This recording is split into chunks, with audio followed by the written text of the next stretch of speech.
On March 18th, Barack Obama nominated Thomas Perez to be the next United States Secretary of Labor. Like so many Obama nominees, Perez has an ugly history of pro-big labor bias and disdain for independent workers. Perez's nomination has now moved to the Senate floor, so it is critical your senators hear from you today. After watching this special video alert, please sign the fax petitions below. The National Right to Work Committee will fax your petition to your senators for free.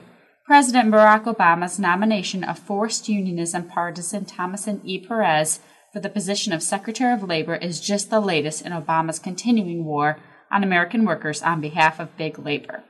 As career government bureaucrat, Perez has a long history of collusion with big labor bosses at the expense of rank-and-file workers.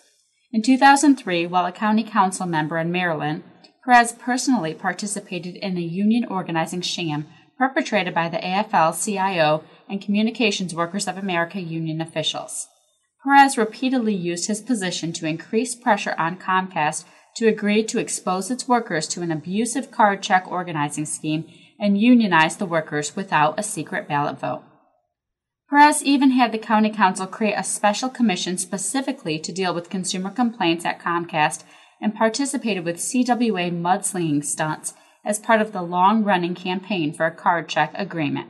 During the corporate campaign against Comcast, Perez even told the Washington Post that Comcast workers would be more productive, more motivated, and more loyal when forced to pay union fees and dues, denigrating the 89% of American workers who are not unionized. In fact, Stephen White, the supposed ordinary worker Perez and CWA union officials put at the centerpiece of their smear campaign to make spurious, unsubstantiated allegations against Comcast, was a trained union organizer who was married to a union official and the son of a union president. AFL-CIO President John Sweeney even used this concocted situation as a highlight in a speech at the 2004 Democratic National Convention. Even today, Perez refuses to be upfront about the fraud he helped CWA officials sell to the media and public. When Senator Rand Paul asked Perez about when he knew White's true identity, Perez refused to answer. But this is hardly an isolated instance of Perez's pro-big labor agenda. In 2006, Perez announced his run for Maryland Attorney General with a purple SEIU banner waving beside him. While campaigning for the state's top legal position, Perez proudly supported Maryland's infamous legislative scheme to shake down Walmart and force its workers into the UFCW union, and he even vowed to defend the law after a federal judge ruled that it violated the U.S. Constitution. Eventually, Maryland courts forced Perez to end his campaign after determining he was unqualified under the state constitution to serve as Attorney General. But there was no record that Perez returned any of the over $500,000 in contributions his campaign raised, most of which came from the forced dues-filled coffers of the Maryland State Teachers Association, SEIU, ACORN, and AFSCME unions, among others. Despite this embarrassing failure, Maryland Governor Martin O'Malley appointed Perez to run Maryland's Department of Labor, where Perez quickly began paying back his big labor benefactors. Perez supported increased gambling when it included mandatory unionization of the gambling workforce and forced parents and grandparents who provided child care to pay forced fees to the SEIU. He also used his appointment powers to install union bosses to many key positions in Maryland government.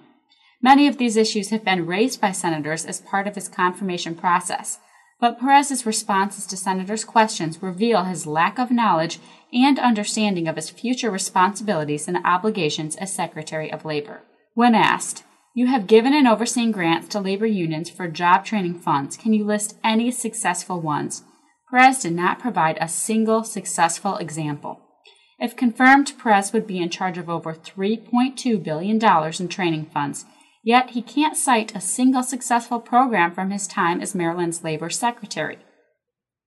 While Perez may not have answers to those critical questions, his history shows a steadfast dedication to one cause, using government power to force workers into union bosses' forced dues-paying ranks. Given that 80% of Americans believe no worker should be forced to pay dues or fees to a union as a condition of getting or keeping a job, Perez's position is just too radical. Time is running out to stop Tom Perez from becoming Obama's new labor secretary. Please join with the National Right to Work in opposing this dangerous nominee. Hi, I'm Mark Mix, President of the National Right to Work Committee. The video you've just watched shows why we cannot allow Tom Perez to become the next United States Secretary of Labor. His bias in favor of big labor and forced unionism is simply too radical.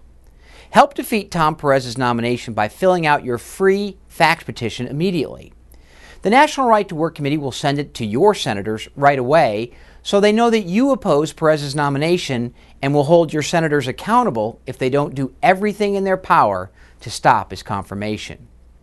After you've signed your petition, please help us by sharing this video with friends and family members and by making a contribution to the National Right to Work Committee to help us tell as many Americans as possible about Tom Perez's extreme positions.